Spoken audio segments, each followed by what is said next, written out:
8 ரூபாயிலேருந்து 10 ரூபா மார்ஜின் வச்சு செய்யலாம். சரி. ஒரு நாளைக்கு 800லேருந்து 1000 கல் அடித்தாலும் நமக்கு 8000லேருந்து 10,000 ரூபா வருமானம் உண்மையாக சாலிடாக இருக்குது. சரி. ஒரே நல்ல வீடு ஒரே நாளில் வச்சிருக்காங்க. போய் கடையில் வாங்கிட்டு வர மாதிரி. ஆமாம், கடையில் வாங்கிட்டு வர மாதிரி. அந்த மாதிரி வந்து தொழில்நுட்ப வளர்ச்சியெலாம் வளர்ந்துக்கிட்டே இருக்கும். சரி. வெயிலுக்கு எவ்வளோ ஜெல் ஜெல் இருக்குன்னு தெரியும். அப்படி பண்ணும்போது நீங்கள் ஏசி பயன்பாடு குறையும், பவர் சப்ளைலாம் உங்களுக்கு அந்த மீதியாகும். இன்டர்லாக் பிரிக் வந்து இங்க பண்ணி வச்சிருக்காங்க. அது பண்ணக்கூடிய மிஷின் எதுன்னு சொல்லி பாத்தீங்கன்னா இந்த மிஷின் தாங்க. ஒரு சதுரத்துக்கு 2 லட்ச ரூபா மற்ற கல் ஆகுதுன்னா இது 1 லட்ச ரூபா 1,20,000 தான் ஆகும். பொதுவாக ஒரு தொழில் நடத்தா லாபம் நஷ்டங்கிறது ரெண்டுமே இருக்கும். ஆமாம். இந்த தொழிலை பொறுத்தவரை எப்படின்னு? இந்த தொழிலில் நஷ்டம் இருக்காது, ஒன்லி லாபம் தான். எப்படி சொல்றேன் அப்படின்னா, இப்போ வந்து மானியம் எதுவும் இருக்குங்களா? ஆமாங்க, இந்த மிஷினுக்கு மானியம் இருக்கு. அதான் சொன்னேன், 10 லட்சத்துலேருந்து 25 லட்ச ரூபா வரலாம் அஞ்சு கூட தராங்க, 30% மானியத்தோட தராங்க. இந்த மாதிரி லோன் நிறைய வந்துட்டு இருக்கு, மிஷினரி போயிட்டு இருக்கு. இது எல்லாத்தையுமே மக்கள் எப்படி பார்க்குறாங்கன்னா, எவ்வளோ செலவு பண்ணுறோமோ அதுக்கு வந்து ஸ்ட்ராங் கிடைக்கும் தானே யோசிக்கிறாங்க. ஆனால் இதில் எப்படின்னு கேட்டிங்கன்னா, அதை விட உங்களுக்கு லைஃப் அதிகமாக இருக்கும். அப்படியா? என்ன காரணம்னா, நம்ம வந்து 40 டன் கெப்பாசிட்டியில் நம்ம ப்ரெஸ் பண்ணும்போது இந்த ஒவ்வொரு கல்லுமே அப்படியே கம்ப்ரஸ் பண்ணி காங்கிரீட்டாவே மாறிடும். சரி. 200 வீடு கொண்ட அப்பார்ட்மெண்ட் 2 கட்டிட்டு இருக்காரு. 2 கட்டிட்டு இருக்காரு. ஏத்துறதுக்கு கூலி 1 ரூபா, இறக்கிறதுக்கு 1 ரூபா, 2 ரூபா, வண்டி வாடகை ஒரு 4 ரூபா 5 ரூபா வரும் இன்னைக்கு காலகட்டத்துக்கு. இது ஒரு 50 கிலோமீட்டர் போகுது அப்படின்னு. இப்போ இந்த காசுலாம் வந்து மீதி ஆகும். எதுக்காக சார் நீங்க அது பண்றீங்க? ஏன்னா நான் வந்து மிஷின் இந்த தொழிலுக்குள்ள வரும்போது எங்களுக்கு இந்த மிஷினே பாக்குறதுக்கு விடல, ஒரு போட்டோ எடுக்க விடல. 5 வருஷத்துக்கு முன்னாடி. சரி. மக்களிட என்ன கருத்து இருக்குன்னு சொல்லி பார்த்தீங்கன்னா, செங்கல்லை கம்பேர் பண்ணும்போது மிச்சம் அது வேற எந்த கல்லாக கூட இருக்கட்டும், ஆல பிளாக்காக கூட இருக்கட்டும், எதுவாக கூட இருக்கட்டும், செங்கலுக்கு ஈக்குவல் இல்லை அப்படிங்கிற மாதிரி ஒரு கருத்து இருக்கு. அது உண்மையா? அதுல என்னன்னா 90 ரூபா கல்லு செலவு வரும், ஆள் கூலியெல்லாம் சேர்ந்து இதில் வேலையை முடிஞ்சிடும்ங்கிறீங்க. அதுல வந்து 90 ரூபாய்க்கு மேல கட்டுற கலவை, அதுக்கு உண்டான சிமெண்ட் கலவை, அதுக்கு உண்டான லேபர் இருக்கு. அதுக்கு அடுத்தது இந்த welcome to your favourite channel Aslam's business. இன்றைக்கி நம்ம எங்கே வந்திருக்கோம்னு பார்த்தீங்கன்னா, சேலமில் இருக்கக்கூடிய ஒரு இன்டர்லாக் பிரிக் மெஷின் செஞ்சு கொடுக்கக்கூடிய இடத்துக்கு தாங்க வந்திருக்கோம். சேலம் டு பெங்களூர் ஹைவேல மணிப்பால் ஹாஸ்பிட்டல் இருக்குது. அந்த மணிப்பால் ஹாஸ்பிட்டல்லேருந்து ஜஸ்ட் 1 கிலோமீட்டர் தூரத்தில் இருக்குங்க இந்த ஃபேக்ட்ரி. இங்கே பார்த்தீங்கன்னா இன்டர்லாக் பிரிக், அப்புறம் கிளாஸ் பிரிக், இந்த மாதிரி பிரிக்லாம் செய்யக்கூடிய மிஷினரிஸை மேனுஃபேக்சர் பண்ணி கொடுத்துட்ருக்காங்க. இந்த மிஷின் மூலமாக ஒரு நாளைக்கு குறைஞ்சபட்சம் 8,000லேருந்து 15,000 ரூபா வரையும் சம்பாதிக்கலாம்னு சொல்லியிருக்காங்க. அதுக்கு என்னென்ன டீட்டெயில்னு சொல்லிட்டு உள்ள போய் நம்ம விரிவாக பார்க்க போகிறோங்க. இவங்க மெஷின் கொடுத்த ஒவ்வொருத்தருமே இந்த மாதிரி ஒரு நாளைக்கு குறைஞ்சபட்சம் 8 to 15,000 வரையும் சம்பாதிச்சுக்கிட்டு இருக்காங்க. அது ஒரு லைவ் ப்ரூஃபாகவே காட்ட போகிறாங்க. அதெல்லாம் ஒரு வாக் அரவுண்டாகவே போய் நம்ம பார்க்க போகிறோம். ஸோ தொடர்ந்து இந்த வீடியோவை ஸ்கிப் பண்ணாமல் பாருங்கள். இன்னொரு முக்கியமான விஷயம், ரொம்ப குறைஞ்ச முதலீட்டில் இந்த மிஷினை நீங்கள் வாங்கிக்கலாம். அது மட்டும் இல்லாமல் கவர்மெண்ட் இந்த மிஷினரிஸ்க்கு வந்து 30% மானியம் கொடுக்குது. மானியம் மட்டும் இல்லைங்க, லோன் கூட கிடைக்குது பேங்க்லேயே உங்களுக்கு, அதுவும் 30% மானியத்தோட. அதுக்கு நீங்கள் அங்கே எங்கேன்னு அலைய தேவையில்லை. நீங்கள் இந்த மிஷினை எங்கே வாங்க போகிறீங்களோ அவங்களே அதுக்குண்டான ஃபுல் கைட் பண்ணி கொடுப்பாங்க. ஆயுத வணிகர் அஸ்லாம் கான் தங்களை சந்திக்க வந்திருக்கிறார். துருக்கியில் சுத்திகரித்து பார்சிய தேசத்து அறிஞர்களால் உருவாக்கப்பட்ட இருமுனை தல்வார். எது வேண்டும் என்றால் இந்த உயிர் நண்பன் அஸ்லாம் நண்பன் இருக்கிறான் என்பதை மறக்க வேண்டாம்.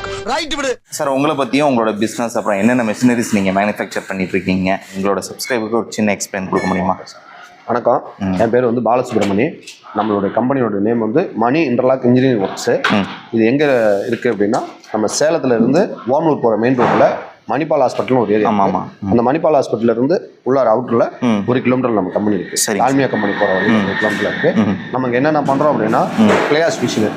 என்ன machine sir? Fly ash machine. Fly ash செங்கல், இப்போ இந்த சிமெண்ட் செங்கல் வருது இல்லைங்களா? ஆமாம், அந்த செங்கல் செய்கிற மிஷினரி. சரி. ப்ளஸ் வந்து இன்டர்லாக் இருக்கு மிஷினரி. இதில் வந்து 6 இன்ச்சு 8 இன்ச்சு 2 டைப் இருக்கு. சரி, அது செய்கிறோம்.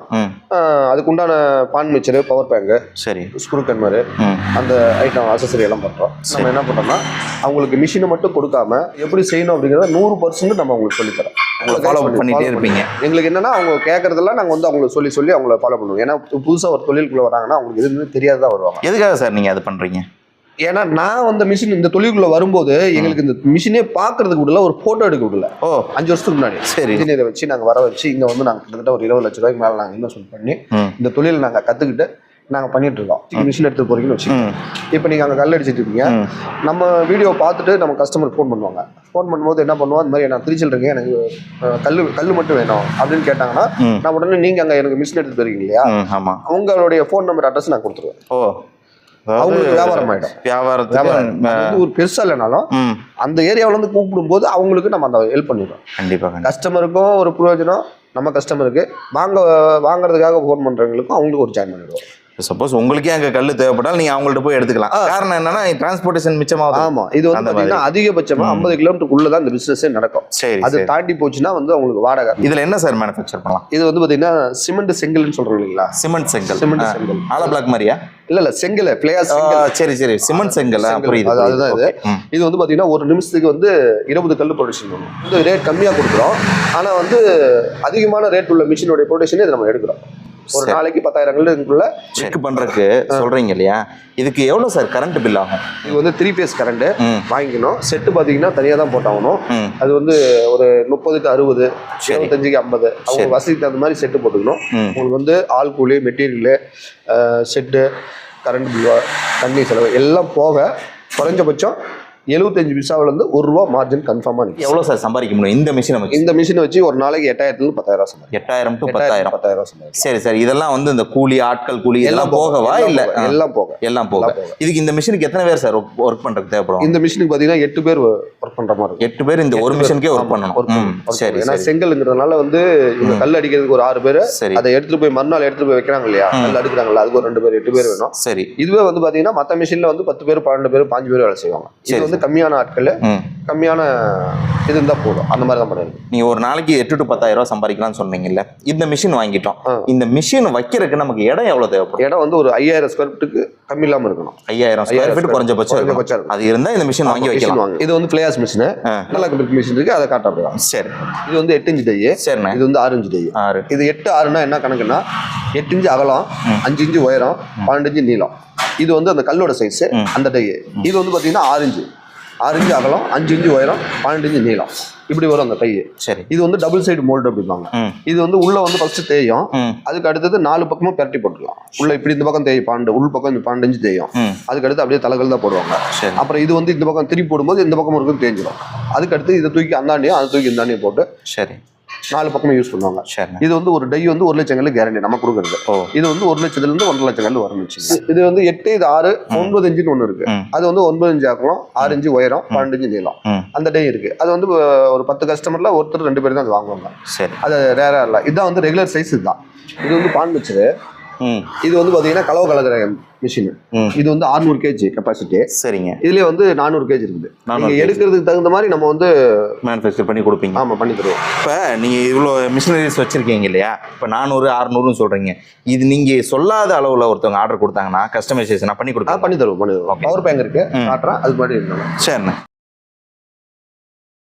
இந்த மிஷினரிஸ் 2 மிஷின் பார்த்தோம். சரி சார். இதோட ப்ரொசீஜர், அதாவது மெயின்டெனன்ஸ் எல்லாமே 2க்கும் சேம் தானா, இதுல டிஃபரெண்ட் இருக்கா? இல்ல, 2க்கும் சேம் தான். ஒரே பவர் பேங்க், ஒரே பான் மிக்சர். சரி, டைக்கு 2க்குமே ஹைட்ராலிக் தான். அப்படிங்களா, உங்களுக்கு எல்லாமே ஒரே மாதிரி தான் இருக்கும். மோட்டர் கெப்பாசிட்டி எல்லாமே எல்லாம் 2க்கும் ஒரே மாதிரி தான் இருக்கும். சரி, 2ம் ஒன்னா போட்டுக்கிட்டாலும் போட்டுக்கலாம், ஒன்னு போட்டுட்டு கூட அப்படியே இன்னொன்று ஜாயின் பண்ணிக்கலாம். சரி, 2 இந்த மிஷின்னால என்னென்ன பெனிஃபிட் இருக்குன்னா, உங்களுக்கு வந்து நீங்க மற்ற வந்து பிளேயர் செங்கல்ல, மற்ற மண் பிற்கல் செங்கல்ல கட்டுற அதே வந்து உங்களுக்கு எல்லா இதுவுமே பெஸ்ட்டாக கிடைக்கும். அதெல்லாம் எந்த மாற்றமும் இல்லை. நீங்க வாங்கி வீடு கட்டுறாங்க பார்த்தியா, அவங்களுக்கு வந்து பார்த்தீங்கன்னா ஒரு கிட்டத்தட்ட 3ல் 1 பங்கு வந்து மீதி ஆகும். சரி, நான் மிச்சமாகும்னு சொல்லியிருக்கீங்க. இந்த மிஷின் வந்து ஒரே இடத்துல வச்சு தான் யூஸ் பண்ண முடியுமா, இல்லை ஃபேக்ட்ரிக்கு தகுந்த மாதிரி மாற்ற முடியுமா? இதுதான் ஒரு கிரேன் வச்சு தான் எடுக்க போகிறோம், வைக்க போகிறோம். இப்போ ஒரு இடத்துல வந்து அதிகமாக உங்களுக்கு கல் தேவைப்படுது, 1 லட்சம் கல் தேவைப்படுது, பிளேயர் செங்கல் அப்படின்னா அங்கே இப்போ தூக்கிட்டு போயிடலாம். ஒன்று.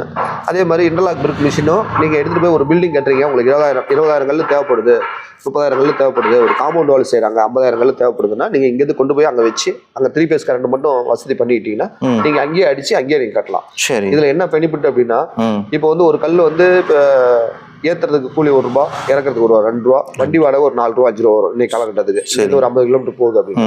இப்போ இந்த காசுலாம் வந்து மீதி ஆகும். இப்போ நீங்கள் மொத்தமாக பேசியிருக்கீங்க, ஒரு கல் வந்து ₹40, ₹45 அப்படின்னு சொல்லி பேசிக்குவாங்க. அப்படி பேசும்போது நீங்கள் வந்து உங்களுக்கு அந்த மாதிரி ஒரு பெரிய பல்க் ஆர்டர் வருதுன்னா நீங்கள் ₹2, ₹4 குறைச்சி கொடுத்துட்டு நீங்கள் இந்த மாதிரி கொண்டு போய் வச்சிடலாம். ஒரு 50,000 கல், 1 லட்சம் கல் வருது அப்படின்னா நீங்கள் டைரெக்டாக கொண்டு போய் அங்கேயே வச்சு செஞ்சு கொடுக்கலாம். அந்த வசதி இருக்குது. இந்த கல்லோட என்ன கருத்து இருக்குன்னு சொல்லி பார்த்தீங்கன்னா, செங்கல்லை கம்பேர் பண்ணும்போது மிச்சம் அது வேற எந்த கல்லா கூட இருக்கட்டும், ஆல பிளாக்கா கூட இருக்கட்டும், எதுவாக கூட இருக்கட்டும், செங்கலுக்கு ஈக்குவல் இல்லை அப்படிங்கிற மாதிரி ஒரு கருத்து இருக்கு. அது உண்மையா? அப்படி கிடையாதுங்க. தொழில்நுட்பம் காலத்துக்கு தகுந்த மாதிரி மாறிட்டு தான் இருக்கும். இப்போ நான் சொல்றதுனால மட்டும் மக்கள் மாறிட போறது இல்லை. சரி, அவங்க வந்து அவங்களுக்கு யூஸ் பண்ண தெரியதான் மாறுவாங்க. இருக்கிறாங்கன்னா 20 லட்ச ரூபா எஸ்டிமேட் போட்டுருப்பாங்க. அவங்களுக்கு வந்து 20 லட்ச ரூபாங்கிறது 25 லட்ச ரூபாயா தான் மாறுது இன்னைய நிலைமைக்கு. அதே இன்டர்லாக் பிரிக்ல வீடு கட்டுறீங்கன்னு வச்சுக்கீங்கன்னா 13 லட்ச ரூபா செலவாகும். உண்மை அப்படியா? ஆமா. நீங்க ஒரு ஸ்கொயர் ஃபீட் கட்டுறீங்க அப்படின்னா 90 ரூபா வரும் கல்லு செலவு மட்டும். இது 90 ரூபாயில நம்ம கல்ல கட்டியே போடலாம். அதுல என்னன்னா 90 ரூபா கல்லு செலவு வரும், ஆள் கூலியெல்லாம் சேர்ந்து இதுல வேலையை முடிஞ்சிருங்கிறீங்க. அதுல வந்து 90 ரூபாய்க்கு மேல கட்டுற கலவை, அதுக்கு உண்டான சிமெண்ட் கலவை, அதுக்கு உண்டான லேபர் இருக்கு. அதுக்கு அடுத்தது இந்த சைடு பூசுற மெட்டீரியல், அதுக்கு உண்டான லேபர், அது அந்த சைடு பூசுற மெட்டீரியல் லேபர். இப்ப இந்த மூணும் வந்து இதுல மீதி ஆகும். இதை எல்லாத்தையுமே மக்கள் எப்படி பாக்குறாங்கன்னா, எவ்வளவு செலவு பண்றோமோ அதுக்கு வந்து ஸ்ட்ராங் கிடைக்கும் தானே யோசிக்கிறாங்க. ஆனா இதுல எப்படின்னு கேட்டீங்கன்னா, அதை விட உங்களுக்கு லைஃப் அதிகமா இருக்கும்ல. அப்படியா? என்ன காரணம்னா, நம்ம வந்து 40 டன் கெப்பாசிட்டியில நம்ம பிரஸ் பண்ணும்போது இந்த ஒவ்வொரு கல்லுமே அப்படியே கம்ப்ரஸ் பண்ணி காங்கிரீட்டாவே மாறிடும். சரி, இதை கியூரிங் பண்ணும்போது காங்கிரீட்டா மாறிடும். இது வந்து அவ்வளவு ஸ்ட்ராங்கா இருக்கும். அதனால லைஃப் பாத்தீங்கன்னா 50 வருஷத்துல இருந்து 100 வருஷம் வரல கன்ஃபார்மா வரும். இதுல இன்னொரு ஸ்பெஷல் என்னன்னு கேட்டீங்கன்னா, நீங்க மத்த எந்த வீடு கட்டுற பொருள்லயுமே எதுவுமே ரீயூஸ் பண்ண முடியாது, கழட்டி வேற இடத்துல கொண்டு போய் மாட்ட முடியாது. இது அப்படி கிடையாது. நீங்க ஒரு 10 வருஷம் 20 வருஷம் கழிச்சு ஒரு செவரை எடுத்துட்டு நான் அதை இன்னொரு இடத்துல வைக்கிறேன் அப்படின்னா, இந்த கல்லையே எடுத்துட்டு ஒரு 10% மட்டும் தான் வேஸ்ட் ஆகும். ஒரு 5% 10% ஃபர்ஸ்ட் வரி வைக்கிற முடியாது, அடியில அந்த கலவை போடுற மட்டும் தான் வேஸ்ட் ஆகும். இது எல்லாம் அப்படியே எடுத்து நம்ம வேற இடத்துல யூஸ் பண்ணிக்கலாம். அந்த ஒரு வசதி அந்த இன்டர்லாக் கல்ல இருக்கு. ஆனா இது சிமெண்ட் கல் மட்டும் தான் பண்ண முடியும், அப்படித்தானே? வந்து சிமெண்ட் கல்லு மண் பிருக்கு ரெண்டுமே பண்ணலாம். ஓ, மட்டும் பண்ணலாம். மண் பிருக்கும் பண்ணலாம். மிஷின் ஒன்று தான், மெட்டீரியல் மட்டும் தான் வேற வேறையா வரும். உங்களுக்கு வந்து நாங்க நீங்க எது அடிக்கிறதா இருந்தாலும் நாங்க உங்களுக்கு அதுக்கு உண்டான என்னென்ன மண்ணு போடணும், எவ்வளவு போடணும், என்ன பண்ணணும், அதுவும் நாங்க பண்ணி கொடுத்துறோம்.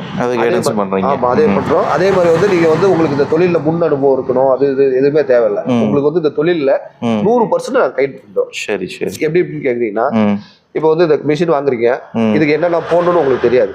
அதை நாங்க சொல்லி கொடுத்து முதல் நாளே வந்து கல் அடிச்சு நாங்க உங்களுக்கு அதை ஒரு செட்டிங் கொண்டு கொடுத்துருவோம். ட்ரைனிங் கொடுத்துருவோம்.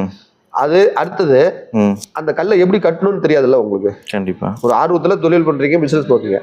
அது வந்து ஒரு காம்பவுண்ட் வாலோ அல்லது ஒரு வீடோ வந்து நீங்க ஒரு 5000 கல்ல அடிச்சிருக்கீங்க, அதுக்கு முன்னாடி நீங்க கட்ட போறீங்க அப்படிங்குள்ள எங்க கிட்ட கேட்டீங்கன்னா நாங்க அந்த அதுக்கு கட்டுறதுக்குன்னு தனியா ஆள் இருக்காங்க. இப்ப எப்படி டைல்ஸ் பிட்டுறதுன்னு தனியா இருக்காங்களா, அந்த மாதிரி இந்த கல்லு கட்டுறதுக்குன்னு தனியா ஆள் வந்துட்டாங்க. அவங்கள நாங்க உங்களுக்கு ஜாயின் பண்ணி விட்டுருவோம். நீங்க அவங்கள வச்சு ஒரு பில்டிங் 2 பில்டிங் அல்லது காம்பவுண்ட் வால் இந்த மாதிரி போட்டு அதுல இருந்து நீங்க உங்க ஆளுங்களை வச்சு ட்ரைனிங் பண்ணிட்டாலும் பண்ணி அப்படியே பிசினஸ் டெவலப் பண்ணிக்கலாம். சரி, அப்படி இல்லைங்க என்கிட்ட 2 பேர் இருக்காங்க, நீங்க வந்து எனக்கு ட்ரெயின் பண்ணி கொடுங்க அப்படின்னா, இப்ப நம்ம பில்டிங் நடந்துட்டு இருக்கு இல்லையா, அதில் வச்சு நம்ம வந்து அவங்க கிட்ட விட்டு நம்ம அதுல இருந்து ட்ரெயின் பண்ணி அனுப்பிச்சு விட்டுருவோம். எங்களுக்கு அதுல வந்து எந்த நஷ்டமும் கிடையாது. 2 நாள் வந்து அவங்க சம்பளம் இல்லாத ஆளா எங்கிட்ட வர போறாங்க, நாங்க வேலையை கத்து கொடுக்க போறோம். அவங்க போய் அவங்க ஊர்ல அந்த மிஷின் அந்த கல்லை வச்சு அவங்க பண்ணிக்க போறாங்க. பொதுவாக ஒரு தொழில் நடத்தா லாபம் நஷ்டங்கிறது ரெண்டுமே இருக்கும். ஆமாம். இந்த தொழிலை பொறுத்தவரையும் எப்படின்னு? இந்த தொழில் நஷ்டம் இருக்காது, ஒன்லி லாபம் தான். எப்படி சொல்றேன் அப்படின்னா, இப்போ வந்து ஒரு நாளைக்கு 8000 to 10000 லாபம் சம்பாதிக்கலாம். இது உண்மை, இது கன்ஃபார்ம். சப்போஸ் இப்போ வந்து நாங்கள் ஒரு 50000 கல்ல அடிச்சு வச்சுட்டோங்க, எங்களுக்கு பிசினஸ் கொஞ்சம் ஸ்லோவா இருக்குது அப்படின்னா, ஒரு 10 நாள் 20 நாள் நிறுத்தினீங்கன்னா அந்த 10 நாள் 20 நாள் வர வருமானம் தான் குறையும் போலியே உங்களுக்கு நஷ்டம் போகிறது. நீங்கள் அடிச்சு வச்ச கல் 3 மாதம் 6 மாதம் ஆனாலும் அது அதே ரேட்டுக்கு விற்கும். அன்னைக்கு ரேட் என்னவோ அந்த ரேட்டு தான் விற்க போகுது. அதில் ரேட் ஆகுதுன்னு குறைய போகிறது இல்லை. அப்படிங்குள்ள இதில் நஷ்டம் ஆக வாய்ப்பே இல்லை. இதை கல்லை எப்படி நம்ம விற்கிறது, எப்படி அதை மக்கள்கிட்ட கொண்டு போய் சேர்த்துறது, இந்த பிஸ்னஸை எப்படி நம்ம டெவலப் பண்ணுறது அப்படிங்கிறது முதல் கொண்டு நாங்கள் வந்து அவங்கள கைட் சொல்லிவிடுவோம். நம்ம சொல்லிட்டா இப்போ ஒரு தொழில் இப்படி இருக்குது, இந்த தொழில் எப்படி எப்படி செய்யணும்னு நம்ம சொல்லிட்டோமா, அவங்க அதிலேருந்து அவங்களுக்கு நாலேஜ் இருக்கும், அவங்க அதிலேருந்து அப்படியே டெவலப் பண்ணிக்குவாங்க. சரி, அந்த மாதிரி விஷயமும் நம்ம பண்ணித்தரோம். பொதுவாக கன்ஸ்ட்ரக்ஷன் தொழில் நல்லா இருக்குங்கிறது ஒரு கருத்து நிலவுது. உங்களுக்கு ஐடியா எப்படி இருக்கு? ஏன் நான் சொல்கிறது, மக்கள் வந்து மக்கள் தொகை பெருக்குங்கிறது வந்து கட்டுப்படுத்தவே முடியாத ஒன்று. ஆமாம். அதனால அவங்க பெருக்க இருக்கிறவர்களுமே இந்த கன்ஸ்ட்ரக்ஷன் தொழில், இந்த பில்டிங் தொழில், சமையல் தொழில், இந்த உணவு தொழில், இந்த மாதிரியான தொழில் வந்து என்றைக்குமே ஒரு இடத்துல ஸ்டாப்பே ஆகாது. ஒரு மனிதனாக இருக்கிறவன் சாப்பிடணும், தூங்கணும், அவனுடைய வாழ்க்கையை எல்லாம் நடத்தணும். அப்படிங்குள்ள வீடு சாப்பாடு 2 முக்கியம். இந்த தொழில் பொறுத்தவரை வீடு சம்மந்தப்பட்ட தொழில். அதனால் இந்த தொழில் எப்பயுமே குறையாது. இதில் வந்து மாற்றம் நான் எப்படி நடக்கும் அப்படின்னா, மண் செங்கல், அப்புறம் வந்து ஆலோ பிளாக்கு, அப்புறம் ஃப்ளேயர் செங்கல், இப்போ வந்து இன்டர்லாக்கு, இதுக்கு அடுத்தது வீடியோல யூடியூப்ல பாத்துருக்கீங்க, ஒரு காங்கிரீட்ல அப்படியே வீடு மாதிரி எல்லாம் செட்டிங் பண்ணி எல்லாம் நம்ம கம்பியில வச்சு அப்படியே கலவையா ஊத்தி கிரேன்ல வச்சு அப்படியே தூக்கி வச்சிருவாங்க. 10க்கு 20 ரூம், 10க்கு 15 ரூம் சொல்லிட்டு முன்னாடியே சொல்லிட்டா அப்படியே தூக்கி கொண்டு வந்து வச்சிருவாங்க. அது இது மாதிரி சிஸ்டம் தானே. அதுல அது தொழில்நுட்ப வளர்ச்சி. சரி, மக்கள் வந்து ஒரு உதாரணத்துக்கு சொல்ற, ஒரு பெரிய டவுனு அங்க வந்து பில்டிங் கட்டவே முடியாது, ரொம்ப லேட் ஆகும். அந்த மாதிரி இடத்துக்கு இன்னைக்கு செஞ்சு கொண்டு போய் வச்சுக்கிறாங்க. ஒரே நல்ல வீடு, ஒரே நாள்ல வச்சிருக்காங்க. போய் கடையில வாங்கிட்டு வர மாதிரி. கடையில வாங்கிட்டு வர மாதிரி. அந்த மாதிரி வந்து தொழில்நுட்ப வளர்ச்சியில வளர்ந்துகிட்டே இருக்கும். சரி, எது எப்படி வளர்ந்தாலும் இந்த தொழில் வந்து பாத்தீங்கன்னா கிட்டத்தட்ட ஒரு 30 வருஷத்துக்கு தாங்கும். அதுக்கு மேல வந்து பாத்தீங்கன்னா இப்ப எப்படி ஆலா பிளாக் இருக்கு, இன்னொரு 5 வருஷத்துல அப்படியே குறையுமோ அந்த மாதிரி தொழில்நுட்பம் வளரும் போது மாறிக்கும். ஆனா குறைஞ்சபட்சம் இந்த நீங்க 30 வருஷங்குள்ள ஒருத்தருடைய நீங்க போடுறீங்கன்னா உங்களுடைய லைஃப்ல அந்த தொழில் ஓரளவுக்கு பாஸ் பண்ணிட்டு போயிடும் இல்லையா. ஒரு 25 வயசு 30 வயசுல போடுறாங்கன்னா அவங்க ரிட்டையர்மெண்ட் வரல இந்த தொழில கொண்டு போயிடும். வேற என்னென்ன பெனிஃபிட் இருக்கு இந்த இன்டர்லாக் பிரிக் மிஷின்ல பாத்தீங்கன்னா வேற என்ன பண்ணலாம்னா மட் பிரிக்னு அடிக்கலாம். இது வந்து மண்ணுலயே செய்யறது. இப்போ வந்து 60% மண்ணு, 40% கிரசர் பவுடரு, 10% வந்து சிமெண்ட் இதுல போட்டு அடிச்சு இதை வந்து எப்படி எப்படிலாம் ப்ராசஸ் பண்ணணும் நாங்க சொல்லிடுவோம். இப்ப இந்த கல்லுல வந்து வீடு கட்டுறதுனால என்னென்ன பிரயோஜனம்னா, ஒரு வீடு வந்து நார்மல் வீடு அல்லது இந்த காங்கிரீட் பிரிக்ல போட்டாவே ஹீட் வந்து இதுல வந்து ஒரு 30% வரலும் குறையுதுன்னு சொல்றாங்க. அதுல பாத்தீங்கன்னா 50-60% குறையுதுங்கிறாங்க. அது என்னன்னா செங்கல் மாதிரிதான், மண்ணுல தான் செய்யறோம். அது வந்து நம்ம சுடுறது இல்ல, அப்படியே வந்து நம்ம சிமெண்ட் இதே மாதிரி எப்படி தண்ணி ஊத்தி நம்ம கியூலிங் பண்றோமோ அதே மாதிரி தான் பண்றோம். அப்படி பண்ணும்போது மண் பிரிக்ல வீடு கட்டினவங்க குடியிருக்கீங்களுக்கு அதை பத்தி தெரியும். அல்லது நீங்க அந்த வீட்டுல கூட போய் பார்த்துட்டு வந்தீங்கன்னா உங்களுக்கு அதுல இந்த வெயிலுக்கு எவ்வளவு ஜெலி ஜெல்னு இருக்குன்னு தெரியும். அப்படி பண்ணும்போது நீங்க ஏசி பயன்பாடு குறையும், பவர் சப்ளை எல்லாம் உங்களுக்கு அதுல மீதியாகும். இந்த மாதிரியான வசதி எல்லாம் இருக்கு. இதெல்லாம் இப்படி பார்க்க போனா நமக்கு நிறைய இதுல வந்து பிளஸ் தான் இருக்கு, மைனஸ் நிறைய இருக்கு. இதுல வந்து மைனஸ் இருக்குன்னு சொல்றவங்க வந்து இப்போ ஒரு யூடியூப் சேனல் வச்சிருக்காங்க, அவங்க வந்து இதுல வந்து சாதக பாதகம் என்ன அப்படின்னு சொல்லிட்டு ஒரு ஆர்குமெண்ட் பண்றாங்க இல்லையா. மற்றபடி இது மக்கள் இதை வந்து யூஸ் பண்ணிட்டே பர்சன்டேஜ் அதிகமாயிட்டே தான் வருது. இது வந்து வருங்காலத்துல என்ன அதிகமாயிடும். இப்போ வந்து தஞ்சாவூர், கும்பகோணம் அந்த பக்கம்லாம் பாத்தீங்கன்னா இந்த தொகுப்பு வீடுகள்லாம் இந்த பிரிக்கை யூஸ் பண்றாங்க. சரி, அப்படி பண்ணும்போது அவங்களுக்கு வந்து இப்ப கவர்மெண்ட் கொடுக்கலாம் அந்த 2 லட்சம் 2.5 லட்சத்துலயே அந்த வீட்டையே கட்டிடுறாங்க. இப்ப முன்னாடி இருக்க ஒரு வீடு, அந்த வீடு நான் காட்டுறேன். அந்த வீடுலாம் பாத்தீங்கன்னா கவர்மெண்ட் கொடுத்த காசுல தான் வாங்கி போட்டாங்க. அந்த காசுல போட்டு இவங்க 10 லட்சம் 5 லட்சம் மறுபடியும் கடனை வாங்கி போட்டு அந்த வீடு கட்டி முடிக்கும் போது அவங்க இன்னைக்கு 5 லட்ச ரூபா கடன்ல இருக்காங்க. அதே வீட்டை வந்து அவங்க அதே அந்த 2 லட்ச ரூபா 3 லட்ச ரூபாயிலே அல்லது இன்னும் 2 லட்ச ரூபா 3 லட்ச ரூபா போட்டு 5 லட்ச ரூபாயில கட்டிருக்கலாம். இப்போ தேவையில்லாம 10 லட்ச ரூபா உங்களுக்கு கடன். அந்த மாதிரிலாம் வந்து பிரச்சனை வராம இது குறையும். நீங்க ஒரு நாளைக்கு 10,000 இந்த மிஷின்ல குறைஞ்சபட்சம் சம்பாதிக்கலாம்னு சொல்லியிருக்கீங்க. இதுக்கு இன்வெஸ்ட்மெண்ட் எவ்வளோ? இன்வெஸ்ட்மெண்ட் குறைஞ்சபட்சம் பாத்தீங்கன்னா ஒரு மிஷின் எடுக்கிறீங்க, இன்டர்லாக் மட்டும் எடுக்கிறீங்கன்னா அதுல ஒரு 8 லட்ச ரூபாயிலிருந்து 10 லட்ச ரூபா வந்துருங்க. நீங்க 10 லட்ச ரூபா போட்டு உங்களுக்கு செட்டுக்கிட்லாம் போட்டு 10 லட்ச ரூபா போட்டு பண்றீங்க அப்படின்னா ஒரு நாளைக்கு 10,000 ரூபா வருமானம். நீங்க போடுற காசை ஒரு 5 மாசம் 6 மாசத்துல எடுத்துடலாம். நீங்க எவ்வளவு சீக்கிரத்துல ரிட்டர்ன் எடுக்கிறது வேற எந்த தொழிலும் கிடையாது. நான் வந்து கிட்டத்தட்ட 30 தொழில் செஞ்சுட்டு இப்ப கடைசியா இந்த தொழில் செஞ்சு சரிங்களா. இது வந்து கண்கூடா நடந்துட்டு இருக்கு. நீங்க வந்து நான் சொல்றதை மட்டுமே கேட்க வேணாம், நீங்க விசாரிங்க. ஒரு தொழில் வரும்னா நான் சொல்றது இப்ப ஒரு 1000 கல்லு அடிச்சிட்டுக்காக நான் சொல்றேன். இப்ப நீங்க மிஷினரியை கூட்டு போய் காட்டுறோம் பாருங்க, அவங்க வந்து ஒரு நாளைக்கு 800ல இருந்து 1000 கல் அடிக்கிறாங்க. அந்த மாதிரி அடிச்சுட்டு அவங்க அந்த ஒரு கல்லுக்கு 8 ரூபாயிலிருந்து 10 ரூபா லாபம் இருக்குது. இதெல்லாம் நீங்க போய் ஆராய்ச்சி பண்ணிட்டு அப்புறமா அந்த தொழிலுக்கு வாங்க. இப்ப நான் சொல்றேன்னு சொல்லி வந்துட்டு நீங்க பண்ணுங்கிறதெல்லாம் அவசியம். ஓகே, 10 லட்சம் வாங்கும் போது முதலீடு அதிகமா இருக்கு, எல்லாத்தினாலே அது முடியுமான்னு கேட்ட கேள்விக்குறி தான். அதுக்கு வேற ஏதாவது ஆப்ஷன் இருக்கா? இந்த மிஷினரிக்கு கவர்மெண்டே வந்து பாத்தீங்கன்னா மானியத்தோட 10 லட்சத்துல இருந்து 25 லட்சம் வரலும் அன்செக்யூர்டாவே லோன் தராங்க. அப்படியா? ஆமா, PMEGPன்னு ஒரு ஸ்கீம் இருக்கு. அன்செக்யூர்டு லோன் இந்த மிஷினரிக்கு தராங்க. அதை வந்து நீங்க உங்க மாவட்ட தொழில் மையத்துல போய் அப்ளை பண்ணணும். சரி, இதை தாண்டி உங்க பேங்க் மேனேஜர் உங்களுக்கு சப்போர்ட் பண்ணணும். அப்படி பண்ணும்போது உங்களுக்கு வந்து பேங்க் மேனேஜர் மனசு வச்சா ஒரு 10 நாள்ல இருந்து 25 நாள்லயே லோன் கொடுத்துருவாங்க. ஒரு சில இடத்துல வந்து 6 மாசம் 3 மாசம் கூட பண்றாங்க. நீங்க வந்து லோன் வாங்கி செய்யலாம், ஒன்றும் தப்பு இல்லை. கை காசு போட்டு செய்யறதுனால செய்யலாம். நீங்க போடுற காசு 6 மாசத்துல ரிட்டர்ன் எடுத்துடலாம். 6 மாசத்துல இருந்து 1 வருஷத்துக்குள்ள சாதாரணமா எடுத்துடலாம். நான் சொல்றது ஒரு நாளைக்கு 8000ல இருந்து 10,000 ரூபாய் வருமானம். அதை தொழிலா கவனமா செய்யும் போது கண்டிப்பா அதுல வருமானம் இருக்கு. மேனுஃபேக்சர் பண்ணி அடுக்க ஆரம்பிச்சிட்டோம்னு வச்சுக்கோங்க, கல்ல வாங்குற கால் இருக்காங்க. அதான் அந்த கல்லை எப்படி விற்கிறதுங்கிறது முதல் கொண்டு நாங்க கைட் பண்றோம்னு சொல்றோம் இல்லையா. எல்லாமே வீடியோலயே சொல்லிட்டு இருக்கோம். அதனால வந்து நீங்க வந்து அந்த தொழிலுக்கு வரும்போது நீங்க எனக்கு ஃபோன் பண்ணுங்க. எங்களுக்கு தெரிஞ்சதை நாங்கள் 4 பேருக்கு சொல்றதுனால எங்களுக்கு ஒன்றும் குறைஞ்சு போயிடாது. கண்டிப்பா நாங்க இன்னும் 4 விஷயத்த தெரிஞ்சுக்கோ, இன்னும் 4 விஷயத்த 4 பேருக்கு சொல்ல போறோம். இந்த தொழிலுக்குள்ள வரவங்களுக்கு நம்ம முடிஞ்ச அளவுக்கு எங்களால என்ன பெஸ்டா பண்ண முடியுமோ அதை நாங்க பண்ணி தரோம். கண்டிப்பா. அல்லது நான் இப்போதைக்கு நான் பிளேயர்ஸ் போட்டுக்கிறேங்க, நான் பின்னாடி கூட நான் இன்டர்லாக் போட்டுக்கிறேன்னா அந்த டை தான் அப்படியே வாங்கி ஜாயின் பண்ணிக்கலாம். சரி, இந்த மிஷினோட மெயின்டெனன்ஸ் எப்படி இந்த மாதிரி இருக்கும்? மெயின்டெனன்ஸ் பாத்தீங்கன்னா பெருசா ஒன்றும் இருக்காது.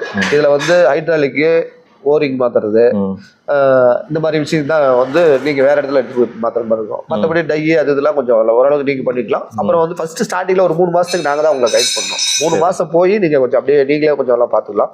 வாரண்டி கேரண்டிலாம் எந்த மாதிரிண்ணே? வாரண்டி கேரண்டி தானே.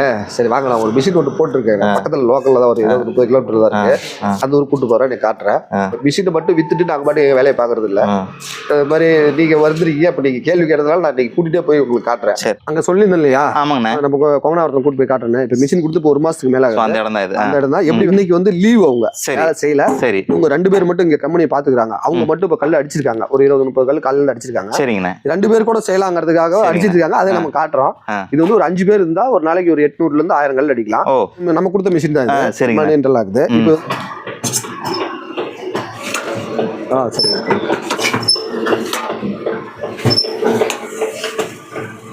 எப்படி கல் அடிக்கிறாங்கன்னா இது வந்து கிரசர் பவுடருங்க. ஆமாங்க. இதுல வந்து ஒரு 6 செட்டு. அது வந்து ஜல்லி, அது ஒரு செட்டு. கிளையாஸ் வந்து ஒரு 2 செட்டு. என்னது கிளையாஸ்? நிலக்கரி சாம்பல். இதெல்லாம் வேஸ்ட் பொருள். இப்போ வந்து இதை தான் வந்து மூலப்பொருளாக நம்ம போடுறோம். இது வந்து சிமெண்ட்டுக்கும் போகுது இந்த பொருள். ஜல்லி ஒன்று 9, சிமெண்ட் ஒன்று 10. இதுதான் அளவு போட்டு அரைக்கிறாங்க. கல் அடிச்சிருவாங்க. அடிக்கும் போது நான் காட்டுறேன். அதை அடிச்சுட்டு இதை வந்து கல்லை வந்து இன்னைக்கு வச்சிருவாங்க நிழல்ல. நாளைக்கு வந்து எடுத்து தொட்டியில போடுவாங்க. சரி, தொட்டியில போட்டால் 4 நாள் 5 நாள் அந்த கல் இருக்கும். தொட்டியில போடுறது இந்த மாதிரி இருக்குமா? இந்த மாதிரி இருக்கும். தொட்டியில வச்சு 4 நாள் கழிச்சு இந்த கல் எடுத்து மேலே வச்சிருவாங்க. உங்களுக்கு கியூரிங் ஆகிடும். இப்போ அந்த கல் வந்து பழைய கல் எடுத்து போட்டால் எவ்வளோ தூரம் தூக்கி போட்டாலும் உடையாது. அப்படிங்களா? அந்த அளவுக்கு இருக்கு, பக்காவாக இருக்கும். எல்லாமே பக்காவாக இருக்கும். கல் உடையாது, ஒன்றும் அப்படியே பக்காவாக இருக்கும். இதான் இன்டர்லாக் பிரிக். இதுதான் இன்டர்லாக் பிரிக். நீங்கள் ஒரு சதுரத்துக்கு 2 லட்ச ரூபா மற்ற கல் ஆகுதுன்னா இது 1 லட்ச ரூபா 1,20,000 தான் ஆகும். 1,20,000 தான் ஆகும். தேர்டில் ஒன்று வந்து மீதி ஆகுதுன்னு வச்சுங்களேன். சரிங்கண்ணா, சரிங்கண்ணா. கல்லுக்கு வந்து உற்பத்தி செலவுன்னு பார்த்துக்கிட்டிங்கன்னா 6 இன்ச்சு கல்லுக்கு ஒரு கல்லுக்கு வந்து 20 ரூபாயிலேருந்து 22 ரூபா 25 ரூபா வரலும் செலவாகும். இப்போ கொஞ்சம் முன்ன பின்ன இருக்கு. நம்ம சேல்ஸ் பார்த்தீங்கன்னா 32லேருந்து 35 ரூபா சேல் பண்ணுவோம். நம்ம ஒரு கல்லுக்கு 8 ரூபாயிலேருந்து 10 ரூபா மார்ஜின் வச்சு செய்யலாம். ஒரு நாளைக்கு 800லேருந்து 1000 கல் அடித்தாலும் நமக்கு 8000லேருந்து 10,000 ரூபா வருமானம் உண்மையாக சாலிடாக இருக்குது. சரி, இதில் எந்த மாற்றமும் கிடையாது. இப்போ நான் எதனால் இங்கே கூட்டிகிட்டு வந்தேன் அப்படின்னா, ஒரு கம்பெனி எப்படிலாம் இருக்கும், எந்த மாதிரிலாம் இயங்கும்னு நீங்கள் பார்க்கணும். அவங்க 2 பேருமே ஒரு நாளைக்கு 400 கல் கம்மியாக அடிச்சிடுவாங்க. தம்பி ஒரு நாளைக்கு எத்தனை கல் அடிக்கிறீங்க? आप जो इधर काम कर रहे हैं ना, एक दिन में कितना ईंट बना लेते हैं? वो 6 इंच वाला 300, 300, 8 इंच वाला 200, 250, 200, 250, 2 आदमी. सुपर क्वालिटी वाला 300. சூப்பர் குவாலிட்டி வால 300 बना लेते हैं. ठीक. 2 பேர் மட்டுமே 250-300 கல்லுக்கு மேல அடிக்கிறாங்க. அப்ப இன்னும் நிறைய ஆள் இருக்கும்போது எவ்வளவு அடிப்பாங்கன்னு சொல்லி பாத்துக்கோங்க. இது என்னன்னா, இப்போ இந்த மாதிரி பண்றாங்களா, எல்லாம் லூஸ்லயே இருக்கு, டைட் வைக்கல. நான் வந்து மிஷின் கொடுக்கும்போதே சொல்லுவேன், எல்லா போல்டு நட்டும் டைட் பண்ணி பாத்துங்கன்னு சொல்றேன். இப்போ வந்து நம்ம பார்த்ததுனால தெரிஞ்சது. இல்லைன்னா நான் வந்து இந்த இடம் கட் ஆயிடும், மறுபடியும் அது வேற வேலை செய்யணும். அதெல்லாம் வந்து இவங்க செய்யற வேலை. இப்போ வந்து இவங்க வந்து இந்தியாரங்க வேலை செஞ்சுட்டு இருக்காங்க. இவங்களுக்கு தெரியல. நான் வந்து பார்த்த உடனே இது ஆடும் போதே எனக்கு தெரிஞ்சிருச்சு இதுல என்ன ப்ராப்ளம்னு. இப்போ இது வந்து டைட் வைக்கணும். டைட் வச்சு அடிச்சாதான் சரியா இருக்கும். பாருங்க, கை லூஸ்லேயே இருக்குது. சரி, சரி, சரி, சரி. இதுல வந்து ஒரே ஒரு போல்டு, 3 போல்டு இல்லை, இந்த ஒரு போல்டு தான் டைட்டா இருக்குது. மீதி 3 போல்டும் லூஸா இருக்கு. இது வந்து ஃபுல் டைட் வைக்கணும். இந்த மாதிரி விஷயம்லாம் வந்து இவங்களுக்கு தெரியாதுல்ல. ஏன்னா இப்படிலாம் பார்த்தா எப்பறம் வேலை செய்யறது? இதெல்லாம் கொஞ்சம் லூஸா இருக்குது.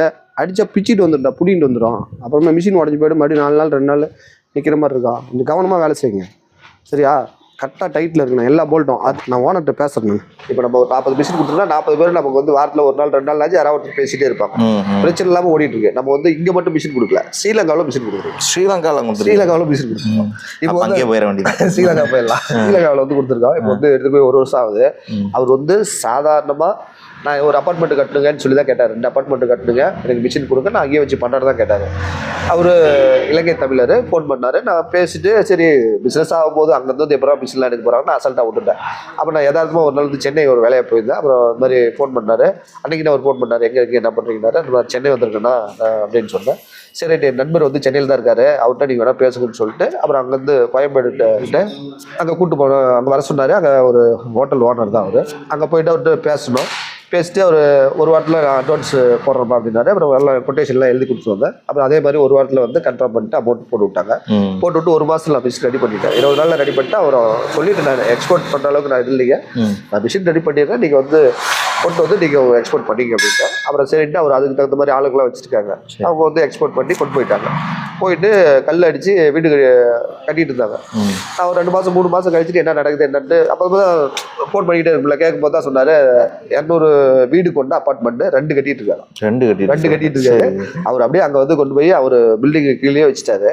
வச்சுட்டு கல் அடிச்சு அங்கேருந்து இதில் லிஃப்ட்டில் ஏற்றி பில்டிங் கட்டிட்டு இருக்காரு. கிட்டத்தட்ட 70-80% முடிஞ்சிருச்சு அப்படின்னாரு. எதுக்கு இதெல்லாம் சொல்ல வர அப்படின்னா, இப்போ நீங்கள் வந்து ஒரு வீடு கட்டுறீங்க, 20 லட்ச ரூபா முதலீடு போட்டு இந்த கல்லை கட்டினா ஏதாவது ஆயிடுமோ அப்படின்னு நீங்கள் பயப்படுறீங்க இல்லையா, அதுக்கு சொல்கிறேன். ப்ராசஸிங் எல்லாம் முடிஞ்சிச்சு. மிஷின் எத்தனை நாள் எனக்கு கையில் வந்து நீங்கள் வந்து டோக்கன் அட்வான்ஸ் பண்ணலாம் அல்லது 50% அட்வான்ஸ் பண்ணணும். அட்வான்ஸ் பண்ணதுலேருந்து 20 நாளில் நம்ம மிஷின் ரெடி பண்ணிவிடுவோம்.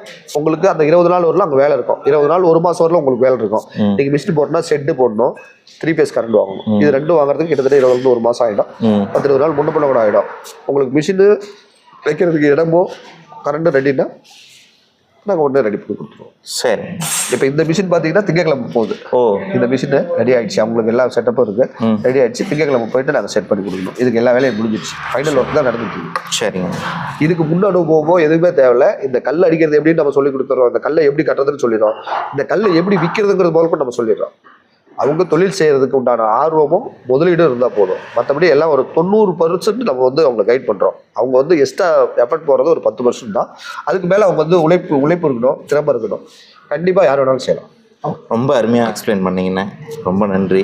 சரி, கண்டிப்பாக மக்களுக்கு இந்த விஷயங்கள் எல்லாமே போய் சேர்ந்துருக்குன்னு சொல்லி நம்புகிறேன். அது இன்டர்லாக் பிரிக்குங்கிறத விட அதுக்கு உண்டான மிஷினரிஸ் வந்து இல்லை இவ்வளோ ப்ராஃபிட் இருக்குங்கிறது கண்டிப்பாக மக்கள் உணர்ந்துருப்பாங்க. இந்த மாதிரி பிஸ்னஸை ஸ்டார்ட் பண்ணி, அதாவது சிறு தொழில் மாதிரி ஸ்டார்ட் பண்ணி பெரிய லெவலில் வளர்ந்தாங்க பல பேர் இருக்காங்க. வந்து நிறைய பேர் வந்து இந்த தொழிலை செஞ்சு அவங்க பெரிய லெவலில் வர்றதுக்கு நம்மளும் ஒரு துணையாக இருக்கிறோம், நம்மளும் ஒரு சின்ன ஒரு ஆயுதமாக இருக்குன்னு நினைக்கிறதுனால தான் நம்ம தொழில் பண்ணிட்டு இருக்கோம். வரும்போது எனக்கு ஃபோன் பண்ணி முதலாளி எனக்கு தகவல் சொல்லிட்டுவாங்க. ஏன்னா நாங்கள் வந்து மெட்டீரியல் வாங்க போவோம், சர்வீஸ்க்கு போவோம், அல்லது ஒரு இடம் பார்க்கறதுக்கு போவோம், வெளியில் போவோம். நீங்கள் அங்கேருந்து அவ்வளோ தூரத்துலேருந்து 100 கிலோமீட்டர் 50 கிலோமீட்டர்லேருந்து வரும்போது இங்கே வந்துட்டு ஃபோன் பண்ணால் நாங்கள் இங்கே இருந்தால் அவைலபிளாக இருந்தால் தான் நீங்கள் பேச முடியும். அதனால் வந்து ஒரு கால் நாளைக்கு காலையில் வரீங்கன்னா எனக்கு நைட்டே தகவல் சொல்லிட்டு வந்தீங்கன்னா உங்களை நான் ரிசீவ் பண்ணி உங்கள்கிட்ட பேசுறதுக்கு சௌரியமாக இருக்கும். அது உங்கள் சௌரியத்துக்கு தான் சொல்கிறேன். அதனால் நீங்கள் எனக்கு ஃபோன் பண்ணிட்டு வாங்க. சரி, ஓகே. இந்த மாதிரி பயனுள்ள கண்டென்ட்ஸை தேடி உங்களுக்காக கொடுத்துட்ருக்கோம். இந்த வீடியோ பிடிச்சிருந்தா லைக் பண்ணுங்கள், ஷேர் பண்ணுங்கள், உங்களோட ஒப்பீனியனை கண்டிப்பாக கமெண்ட்டில் டைப் பண்ணுங்கள். நீங்கள் இன்னும் அஸ்லம்ஸ் பிஸ்னஸ் சேனலை சப்ஸ்கிரைப் பண்ணலைன்னா சப்ஸ்கிரைப் பண்ணிக்கோங்க. ஓகே வியூவர்ஸ், மீண்டும் இது போன்ற பயனுள்ள தகவல்களை சந்திக்கிறேன். Until that, bye from Aslam. நன்றி.